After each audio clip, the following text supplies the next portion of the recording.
When it stops being fun and your patience is done, and you see being president's hard, with this country before you that cannot be governed, you find yourself powerless, bloody, and scarred. Welcome to the Colin McEnroe Show. I'm Betsy Kaplan. Today, you'll hear Colin talking with Pulitzer Prize-winning author and presidential historian John Meacham about how the state of the nation may not be as bad as it seems right now. Here's John. We've had existential moments before. Yes, things are at risk, and yes, it's a dangerous time.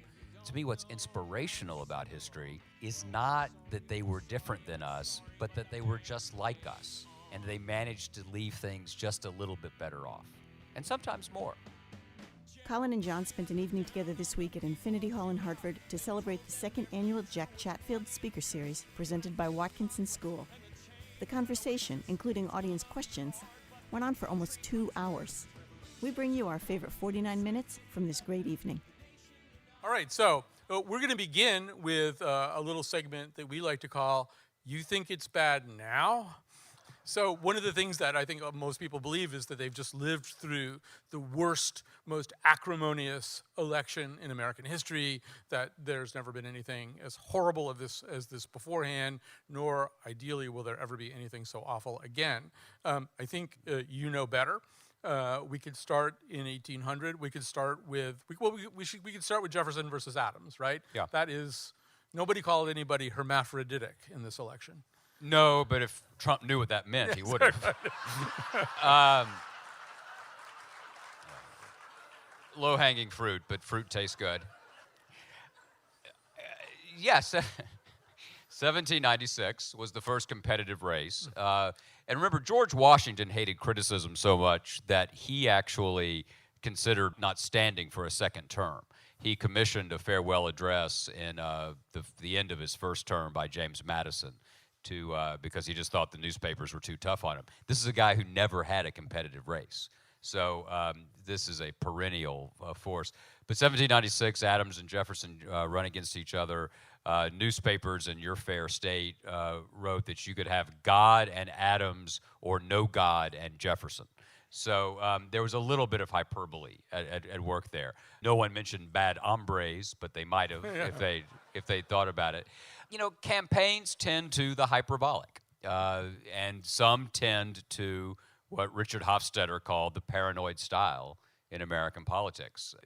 I think that one of the most significant moments in modern political history was the shift in the 1960s from economic populism to cultural populism. The inside of the 1968 Nixon campaign was to run on cultural symbols, appealing to voters whose economic interest it had usually been to vote with the Democrats, but to make the Democratic Party appear to be out of touch. And so that shift, and in a fascinating way, it seems to me, at now a 50-year mark, what Trump has done is fused both populisms back together. But in 1800, Adams and Jefferson ran against each other again. It was so brutal that it fractured a long-time friendship that only came back together in their retirement. Andrew Jackson believed that John Quincy Adams' campaign had led to his wife's death, that she had been killed by the charges that she had been a bigamist.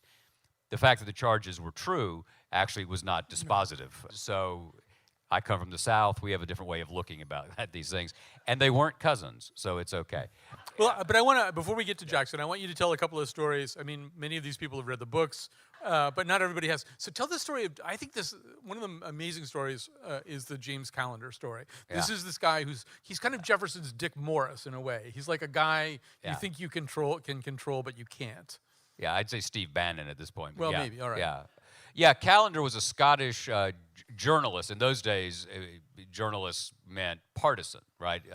So we're actually, when people complain about the media being partisan again, actually it's a reversion to what we were in the 18th and 19th centuries. In many ways, the 20th century ideal of a neutral media was an anomaly, not the historical reality. Actually, in many ways, created by Adolph Ox, who bought the New York Times in 1896 and found a market position in New York City. There were 42 daily papers when Adolph Ox bought the New York Times. And so he needed something. He needed a marketing position. And so he realized there was no partisan place on the spectrum for him to go, so he decided to try to become more neutral. And without fear or favor became his motto. And that ultimately triumphed as a business model. But James Callender was a Jeffersonian partisan who turns on Jefferson and publishes in September 1802 the account of Sally Hemings, Jefferson's enslaved person at Monticello, with whom Jefferson had, by my reckoning, a 40-year relationship. It's a very tough thing in terms of the vernacular to use. Can it be a relationship if one person is enslaved? It was a scandal at the time. It has endured. Federalist newspapers in your part of the world used to run cartoons that had Jefferson as a rooster and Sally Hemings as a hen, and the caption was, "A philosophic cock." So I know that a lot of people think that MSNBC or Fox caused all this, but it's been going on for a very long time. Yeah, and I mean, just to sort of make this clear, too, so Callender is hired by Jefferson as kind of a hatchet man to do a smear campaign against Adams, and he's pretty good at it, too, right? He convinces people that Adams wants to attack France and stuff like that. And then what? He just doesn't pay him, right? That's the problem, I think, is Jefferson doesn't... It's a lot like the vendors for the Trump organization. It's very similar. Yeah, no, they had a falling out, and Callender wanted a postmastership. I think he's like the Rudy Giuliani of this moment. He's not going to get it. Did you ever think you would watch an episode of Cabinet Apprentice? Right. Isn't this great? I think there's a lot to this, actually. I didn't think I'd ever be going, please let it be Mitt Romney. Please let it be Mitt Romney. It's funny. You know, It's so true. It's amazing. I mean, this is going to make George W. Bush look like Aristotle by the time it's all over. I mean, it's... and then Callender ends up dying a mysterious death in Virginia, drowning drunkenly in about 2 feet of water. So, and I mean, Jefferson, you see Jefferson, I think, as very much of a pragmatist. Yeah. You know, a guy, he's, I think, cast in the American imagination as this incredible idealist who doesn't always live up to his ideals. You see him as a pragmatist, somebody who does what's needed at the moment? Absolutely. But in Jefferson, I mean, in many ways, we followed what Jefferson wanted us to think about him. You know, on his tombstone, it says he was the founder of the University of Virginia, the author of the Declaration of Independence, and the author of the Virginia Bill for Religious Liberty, never mentioning that he's president. What he ensured thereby was that everyone who ever looked at his tombstone would say, goodness, he didn't even mention that he was president. So he affirmed that we would all think of him as a humble man. It's brilliant. But I do think those 3 achievements were to him about Enlightenment principles that were largely uncontroversial. Mm-hmm. If you mentioned that you were Secretary of State or Governor of Virginia or a member of the Virginia Assembly or the Second Continental Congress or the Vice President of the United States or the President of the United States, you are immediately put into a world of contention. But for 41 years, except for 3 of those years, he was either seeking public office or holding it. Mm-hmm. Thomas Jefferson was that feared and dark thing that we don't like to talk about anymore, a career politician, and was one who I think is the embodiment of an ideal politician who was very much in touch with and conversant with the intellectual and cultural currents of his time. He was not simply a vote getter. And I think our greatest presidents have been those who are actually those who have been in conversation to some extent with the culture and understanding that. And when you think about the American Revolution, I mean, what had been going on the 2 or 3 centuries before the Revolution? The Protestant Reformations, the translation of sacred scripture into the vernacular, the rise of the bourgeoisie, the entire reorganization of the understanding of society in the West from being vertical, with the divine right of kings, popes, prelates, and princes to decide everyone's destiny, to a more horizontal one, where at least if you were white, and particularly if you were a white man, you had the power to determine your own destiny. The American Revolution, in many respects, it seems to me, was the political manifestation of that shift. Mm. And nobody understood that better or articulated it more keenly than Jefferson did. Although, I mean, one of the things that I kept saying about this past election cycle, which we will keep coming back to all night, is, I mean, the first casualty was John Locke. The other part of that was this Lockean notion of the ability of a human being, any human being, not a king, not an entitled person, to apprehend reality and make value judgments about it that were based on empirical fact. So that's over. The role of reason in politics has always been limited. Politics is emotional, right? I mean, it's not clinical. It's human. It's the root of the word. What's the root of the word? The word is city. The Greek word is city, which means a group of individuals. So the very idea of it is about human beings. St. Augustine, which is your other treat tonight besides John Locke, once defined a nation as a multitude of rational beings united by the common objects of their love. And so one of the questions, it seems to me, we have to ask at every point in our national life is, what do we love in common? And the answer at the moment is not enough, right? We stare at screens, we choose our news sources based on an ideological predisposition. With the end of the draft and broadly accessible, at least to the upper middle classes, public schools, there's very little class mixing in the United States. In many ways, a compelling case can be made that the most significant divisions in society of the past quarter century or so have not been racial, but have been class-driven. There's a huge overlap, obviously, but we don't talk about class as much as we do race. And so I think that what you have to do, if you do what I do for a living, which is you try to follow what Mark Twain said, which is that history may not repeat itself, but it does rhyme, is try to figure out how have we overcome moments like this before. And we've tended to do it not only through the constitutional order. I mean, the early 1930s, capitalism was a live question. The future of capitalism was in the dock. You had Bolshevism. The American left had never been more in love with Moscow than in the early 1930s. Norman Thomas went from getting 250,000 votes as a socialist candidate for president in the 1920s to getting almost 700,000 in 1932. Franklin Roosevelt somebody said, we're so lucky that you're our president. And he said, well, if I don't get this right, I may be the last one. So we've had existential moments before. The difference is, and what makes me anxious, is that leadership at the top has been essential to marshaling the hopes and managing the fears of the many. And right now, we are in a populist moment where the incoming president is incredibly good at manipulating a large portion of the population. What's unclear to me is to what end he will use that. Yeah, it's always been risky. I mean, Franklin, after the Constitutional Convention, is asked, supposedly by some woman, what kind of government this is going to be, and he says, a republic, if you can keep it. And we're still right there. So before we leave Jefferson, you and I both started our work life at newspapers. Jefferson has this weird relationship with newspapers. We were talking about this backstage.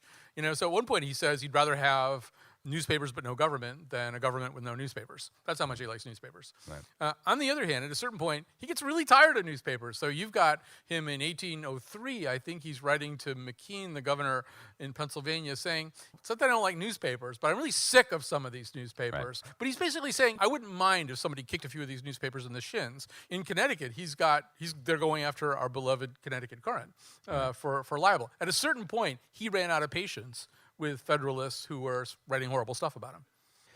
No, there's Teddy White, the great chronicler of the great modern chronicler, and in many ways one of the most important figures in contemporary journalism. It was White, whose Making of the President series really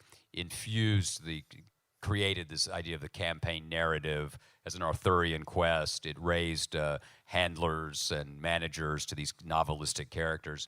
And White talks about what he calls the politician's optic, which is that he could read a 10,000-word newspaper story, 9,900 words of which are positive, but the 100 words of which are negative jump out to 17-point type, and that's what they remember. And that's true of Jefferson, and it was even more virulent. I mean, I think the other thing we have to remember is that when Thomas Jefferson unbundled papers in the White House or at Monticello to read them, it wasn't a headline you might not like. It would be a partisan tract. It would be like getting if you were President Obama, it would be as though they sent you a PDF of each transcript from the evening programming of Fox every day. Right? I mean, the opinion programming, you're like, here, Mr. President, is what Sean Hannity has said about you. And it appears with the same kind of authority and the same kind of typeface as, your defenders. And so it gets inside you. One of the things that worries me most about Congress today, and that's a long list, is that senators and congressmen are constantly on their phones watching for any mention of themselves on social media. I've had senators show me this because I ask them. They are following minute to minute what's going on, what their local ideological radio hosts are doing, what their local activists are doing. And I mean, Edmund Burke is spinning in his grave. The idea of a representative, as we know from Burke, is that yes, sometimes they are to be a mirror of our wills and wishes, but often they have to just offer us their best judgment. And when people say that somehow, and this was part of the Trump campaign to some extent, and also part of Secretary Clinton's, this idea that Washington is somehow out of touch with us, it's the opposite is true. Washington's too in touch with what we want. And I mentioned leadership a second ago. Followership is equally important in a democracy and in a republic. If we don't find a way to let the better angels of our nature win out 51% of the time, then we're going to continue to be incredibly dispirited by and disappointed in our public life. You're listening to a conversation between Colin McEnroe and Pulitzer Prize-winning author and presidential historian John Meacham, taped earlier this week at Infinity Hall in Hartford. We'll be back after a short break. Mr. Jefferson, welcome home. Mr. Jefferson, Alexander Hamilton. Mr. Jefferson, welcome home. Mr. Jefferson, welcome home, sir. You've been off in Paris for so long. So what did I miss? Welcome back to Colin's conversation with John Meacham, author of several biographies about some of our most prominent presidents, including his Pulitzer Prize-winning biography about Andrew Jackson, who he notes bears some similarities to President-elect Donald Trump. Back to Colin and John. All right, we're going to let Thomas Jefferson go. So 1824 is maybe the craziest election ever in terms of, I mean, if you think recounts or 2000 was weird, I mean, we got to go to 1828, but give them the quick 1824. Sure, four-way race. This will be the only time this week you will hear William H. Crawford of Georgia mentioned. Crawford is running, Henry Clay, John Quincy Adams, and Andrew Jackson. Jackson wins a plurality of the popular vote, but doesn't get a majority electoral college. The campaign goes to the House of Representatives. John Quincy Adams and Henry Clay strike a deal, what Jackson comes to call a corrupt bargain, whereby Clay becomes Secretary of State in exchange for throwing his support to Adams. In those days, being Secretary of State was the road to the presidency, much more so than the vice presidency. So for Clay to get the Secretary of State job was seen as a way of setting him up. Everyone was, this is resonant at the moment, everyone expected Jackson, who was known as an American Bonaparte, a dictatorial military chieftain. They expected him to lose it, to go crazy. He shows up at the White House at one of Mrs. Monroe's last evening receptions, and is grace itself. Totally disarms Adams himself, John Quincy Adams, by saying, "How do you do, sir? My congratulations to you." Then as he's heading home to Nashville, he gets madder and madder and madder. But what's relevant there, I think, is Jackson's vision of how to redress this loss of the presidency, which he believed he had won because of the popular vote, was not to relitigate what had just happened, but to look forward and run again in 1828. So 1828 comes, and this is the one that you were talking about before, where he's got all kinds of other problems, which Adams's people are very prepared to exploit. Once again, you think you just lived through the most horrible, hard-bitten election ever. Tell them about the coffin handbills. The coffin handbill. Jackson had been a controversial general, self-taught general, born in 1765 at the lowest end of white society, never knew his father, orphaned by his mother and his brothers died in the Revolution. In many ways, he saw the country as his family. But he was a ferocious guy. You know, he carried 2 bullets around in him from duels throughout his life. He'd also actually killed a man in a duel. Well, yeah, but it insulted his wife, so that was okay. And he was accused of different massacres during his Indian Wars. He had imposed martial law in New Orleans during the War of 1812, and so there were handbills put out, basically tweets of the day, with coffins of those who he had been accused of killing. And the argument was, do you want this wild man, this murderer, to be president? And the answer was yes.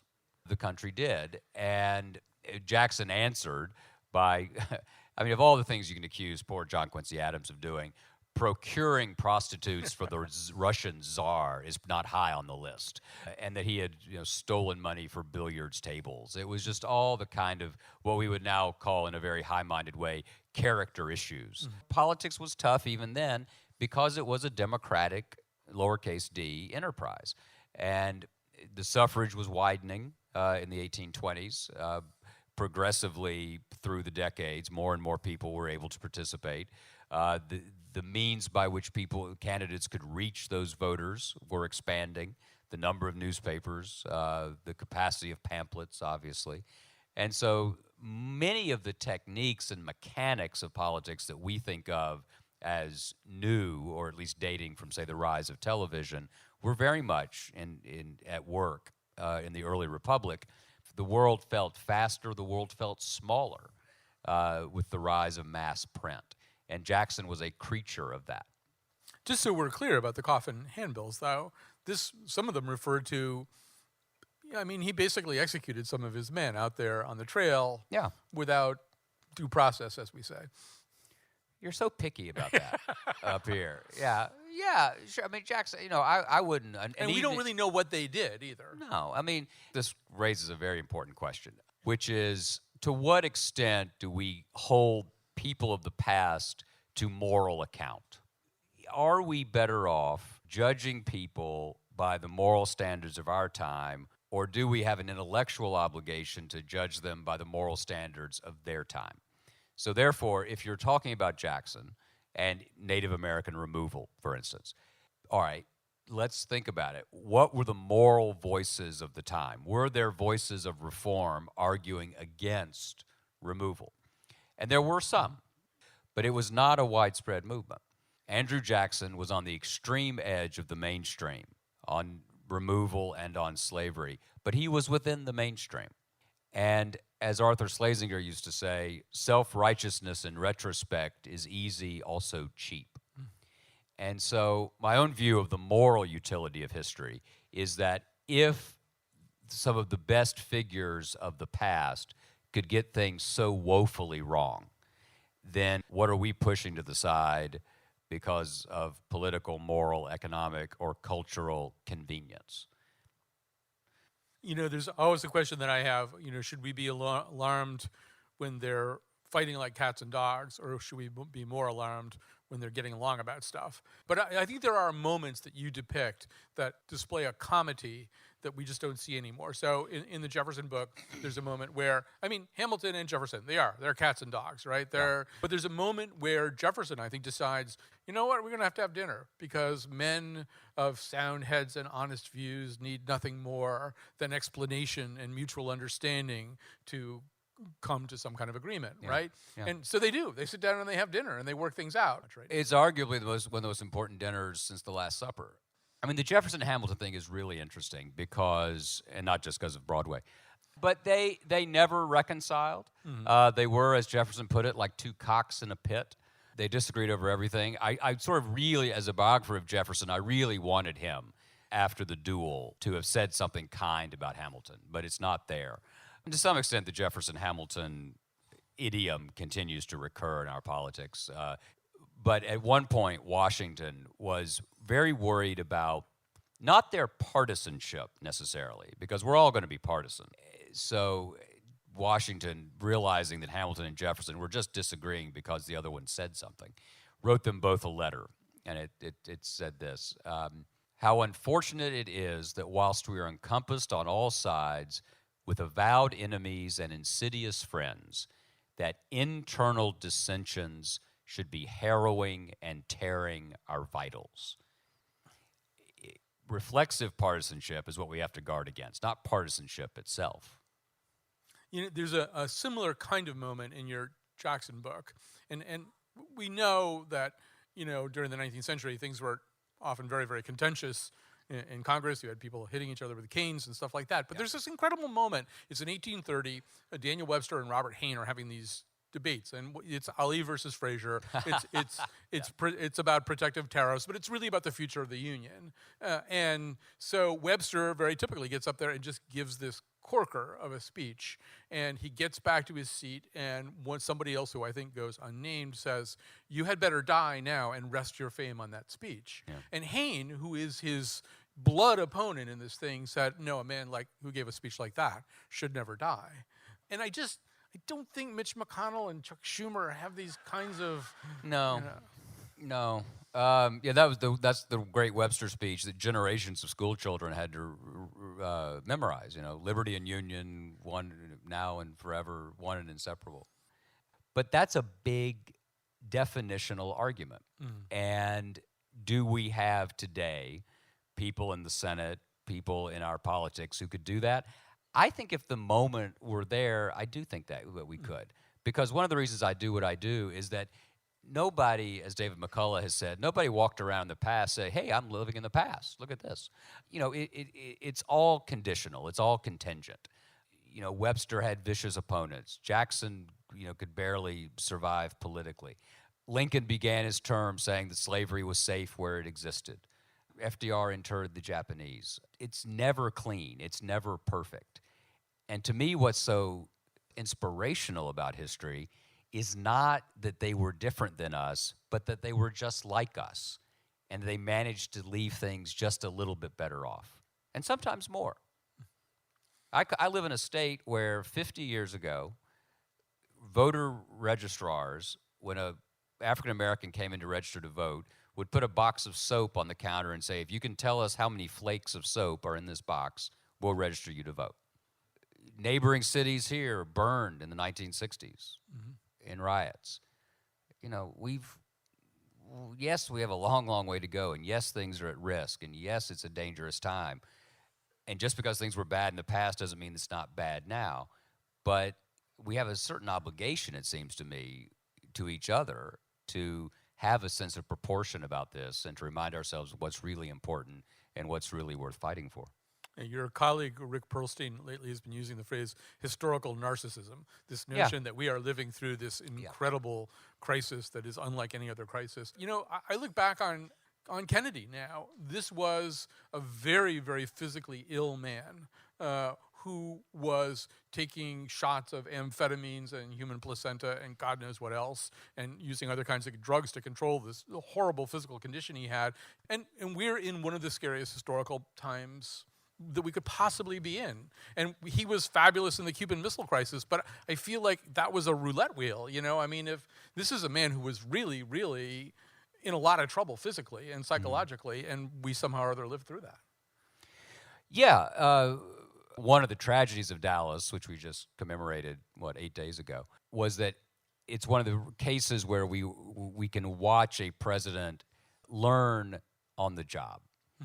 That is his learning curve from being 43 years old when he was elected president, to go from the Bay of Pigs in April of 61 to the missile crisis in October 62 to the test ban treaty in 63, you were watching someone learn on the job and have a certain amount of humility to reach out for help. After the Bay of Pigs, he reached out to Eisenhower, and there was not a lot of love lost there, believe me. Kennedy used to refer to Eisenhower as that old and Eisenhower referred to Kennedy as the young whippersnapper. So it was not a big moment, not a warm thing. But Eisenhower gave him good advice, and it helped down the road. And that's one of the hopes I have for the moment. We have to talk a little bit about the Bush book, the Bush 41 book. And so we've been talking a lot about how you just said, it's never clean, it's never perfect. Here's this man who is an incredible gentleman. Your esteem for him shines through. I think he looks great to all of us right now, no matter what we thought of him in 1988 or 19. Sorry, quickly. I mean, the people, when he was running for office, people used to say that the problem with women voters, George Herbert Walker Bush's problem was that he reminded most women of their first husband. And now, yeah, he looks like Cicero. Yeah. You know. But reading the book, there's such a distinction between the 88 campaign and the 92 campaign, how they were run. Oh. And reading the book, it's so obvious that Bush had more to say about it in 92 and about the tenor of the campaign and how he was and how he wasn't going to run against Bill Clinton. But, 88 is an ugly campaign, and Lee Atwater and Roger Ailes do stuff so horrible that Lee Atwater, as a dying man, feels obligated to apologize for what he did. And it's interesting in the book to read that because it's so not who Bush is, right? Yeah.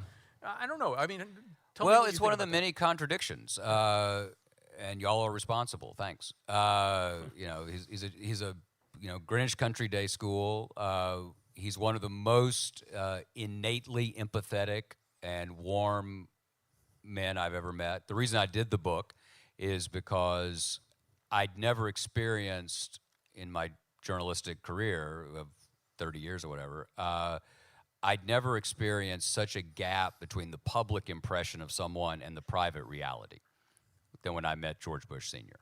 I mean, he was charismatic in person. He was gracious. He gives off an ineffable sense of command. Within 20 minutes of meeting Bush, I thought, I've just been wrong. I had this sort of Dana Carvey view of him. As Dana says, the best way to do a George Herbert Walker Bush is Mr. Rogers trying to be John Wayne. Not going to do it. But then I sat around with him and I thought, good God, this is somebody, of course you would trust this man in a nuclear age. And the country was right to. I'll get to the campaign. But it was, when you look back on that presidency, the Tiananmen Square, the fall of the wall, the end of communism, the first Gulf War, he put together 35 nations to go into, not to go into Iraq, but to go into Kuwait, to reverse that aggression. The recession, which seemed so significant at the time, historically was not as deep as we thought. The deal he made in 1990 that in many ways cost him the election because it cost him the Republican base, raising taxes, as Bill Clinton will tell you at length, which is redundant, that deal set the conditions for the prosperity of the 1990s. And he was the last president of the World War II generation. He's been our last president with any combat experience, which is an interesting thing to think about. He was driven by this incredible sense of service and empathy, as I said. At Greenwich Country Day, he always won the annual obstacle course race. He was a wonderful athlete, one of the best athletes who's ever president. And so much so that they would keep him back so that everybody else would have a handicap where they would run ahead. And so he takes off, and they have these little tunnels that you were supposed to go through. And he's running along, and he looks down, and he sees a classmate named Bennett McNichol stuck in the barrel. So he stops. He's 12 years old. He stops. He pulls Bennett McNichol out of the barrel. And then, so as not to embarrass Bennett, they run together and finish the race in last place. But they ran together.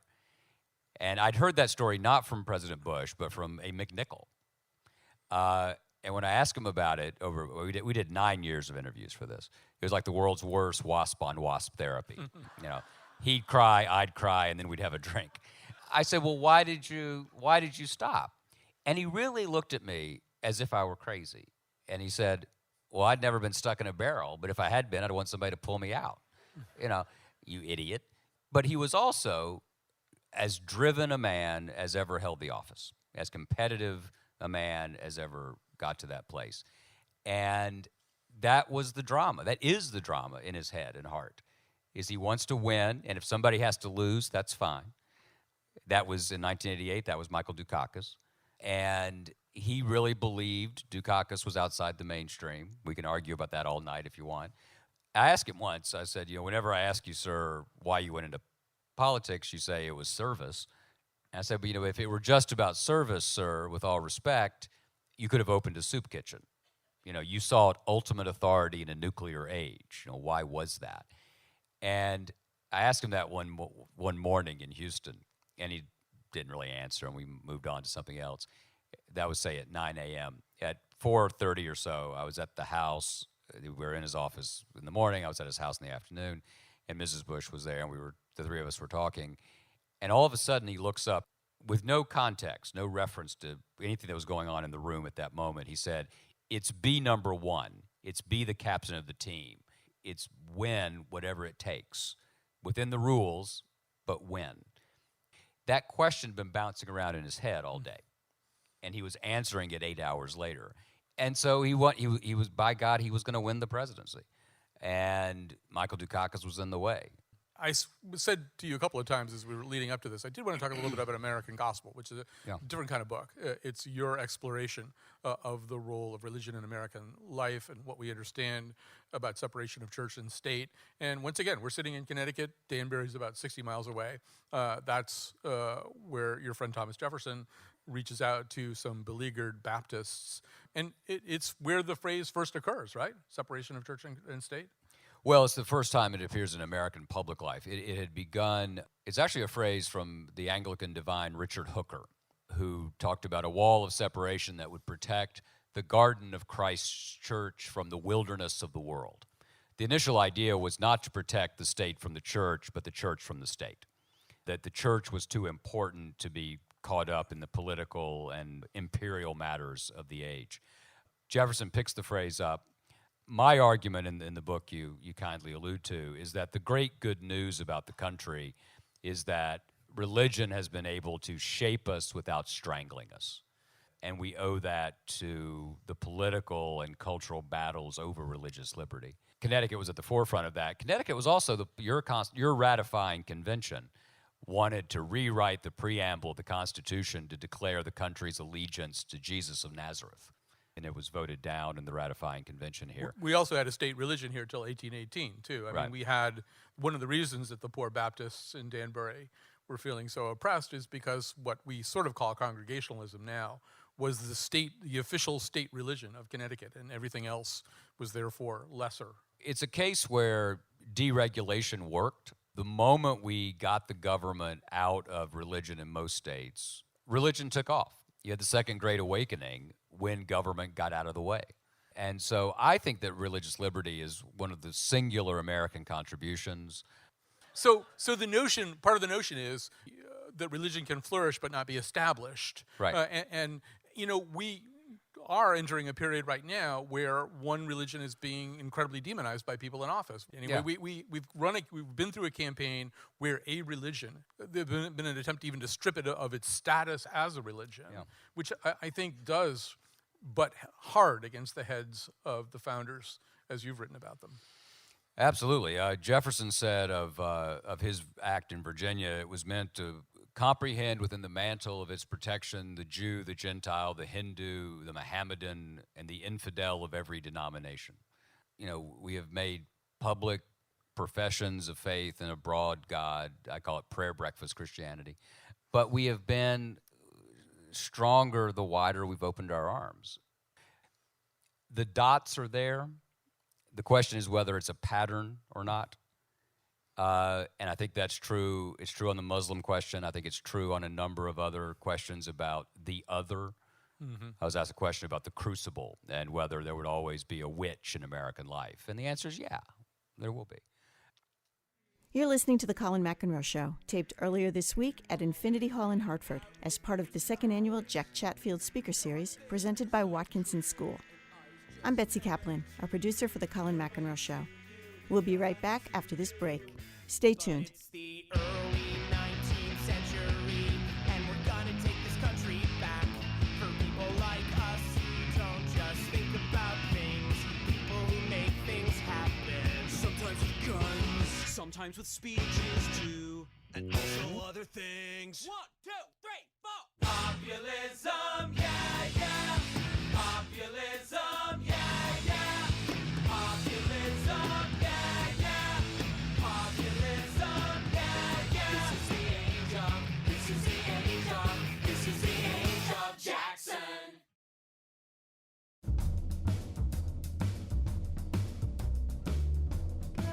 Today's show was produced by Betsy Kaplan. Don't miss any of our shows. Subscribe to us on iTunes, Stitcher, or TuneIn, and visit our Colin McEnroe Show Facebook page.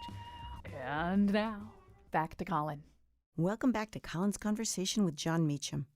We're coming back to John answering a question from the audience about the Electoral College. Should we keep it or no?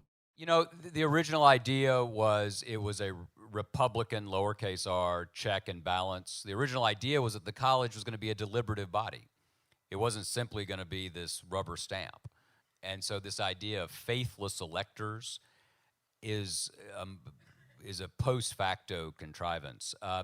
If it were, as it had originally been designed, a whole other level of decision making, then, and if it had been treated that way from the beginning, then that's a different matter.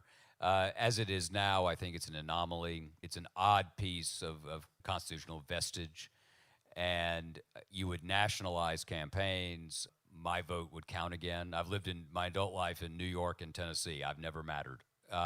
Problem, as you know, with political reform is political reform requires politicians who have succeeded in the system that people are asking to be reformed. And if you have succeeded in a system, you tend to think that it's quite wise in producing the results it produces. Yeah. I mean, to your point, that in fact people tend to admire systems that gave them the power that they have. That's one of the other remarkable things about Donald Trump, who, within the last 48 hours started tweeting, a lot of people voted illegally in that election. And I was thinking, usually if you win the election, you don't start talking about how a lot of people voted illegally. Yeah. Yeah. It's going to be it's going to be a long ride. All right, over here, do we have something, all right? You're That's raising funny, your you can hand, laugh. but we have no microphone for you. That's actually I kind of don't know. funny. We should send somebody up I there. have the microphone. Are you ready? Yeah. Hi. So you talked about the That's okay. conversation between Jefferson and Hamilton being so important, and that reasonable minds can disagree, and that speaking to one another, even if you're so diametrically opposed, can really bring you to a better place. Yet it strikes me a little bit in the room that you've come into that most of the conversation, and granted, the jokes have all been at the expense of our president-elect, which is easy to do. But my question is, the presumption in most of Connecticut is that anyone that voted for Trump is either sort of racist, homophobic, any number of horribles, or kind of poor and stupid. And is there a duty on, be it the press, our elected officials, and even just us? I personally don't think that badly of Americans, that there is something there to be discussed and a reason that people voted for him. And is there a discussion that actually needs to be had, that instead of just sort of demonizing the voter and a reason that isn't happening? Absolutely.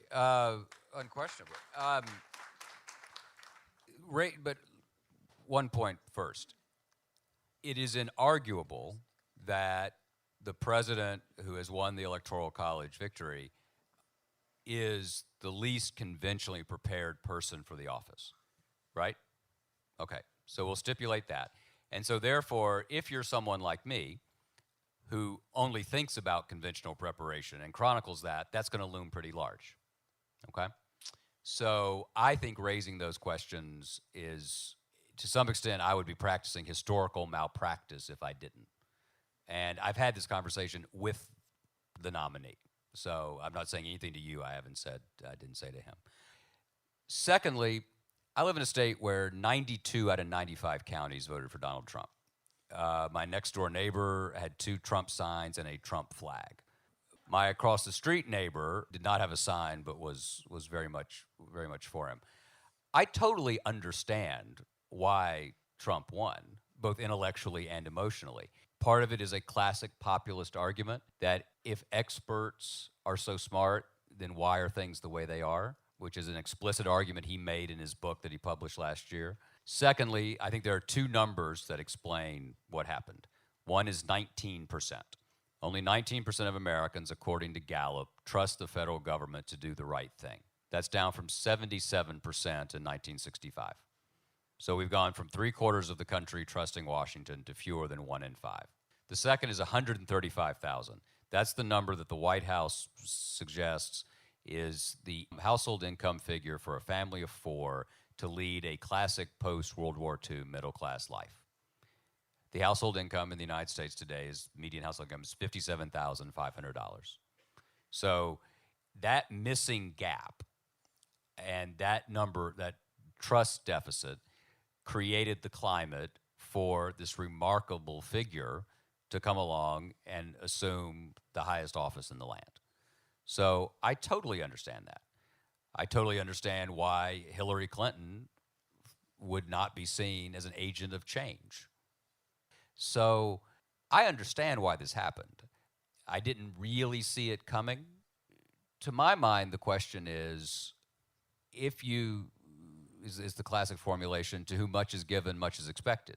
We've now given him everything, and so we have to expect a great deal in return. And nobody hopes more than I do that, you know, he grows in the office and comes to understand it. And I hope that the voters who supported him remain engaged and continue a kind of a participant-driven democracy. That means this was not simply a protest vote. It wasn't simply, I can't stand having her there. But we'll also hold him to account. One source of hope I have is that Trump is very driven by, all politicians are, but he in particular, he's driven by numbers, right? Remember, he loved to talk about the polls. He loved to talk about mowing down the 17 candidates.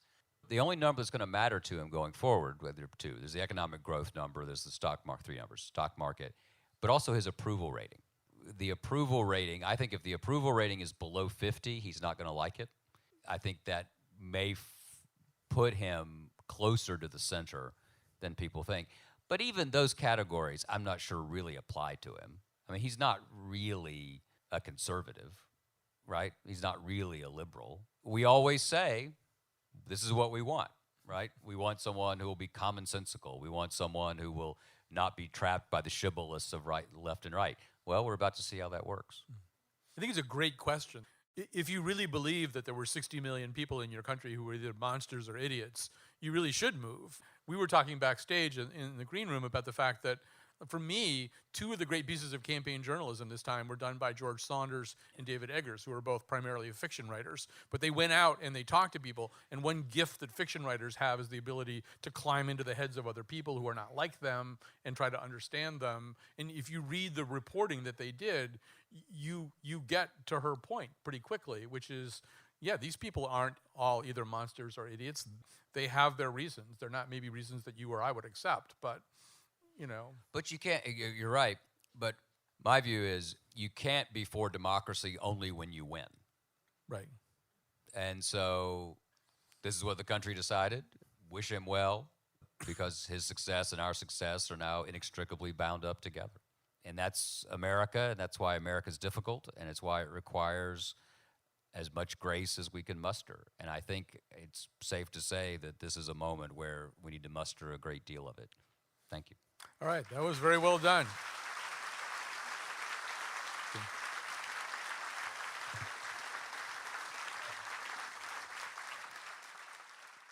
So I just want to quickly say that I knew Jack Chatfield very well. He was a wonderful man and a great friend and a great teacher of American history. He would have loved this evening. He would have dragged his chair out on stage with us. We would have had 3 people on stage. He would have loved this conversation, John. You've been so great and so generous with your time here. But thank you all for coming out. And a great hand for John Meacham. Big hand now. I like to say a few words. Defense of our country. Those people aren't bad, nor are they mean.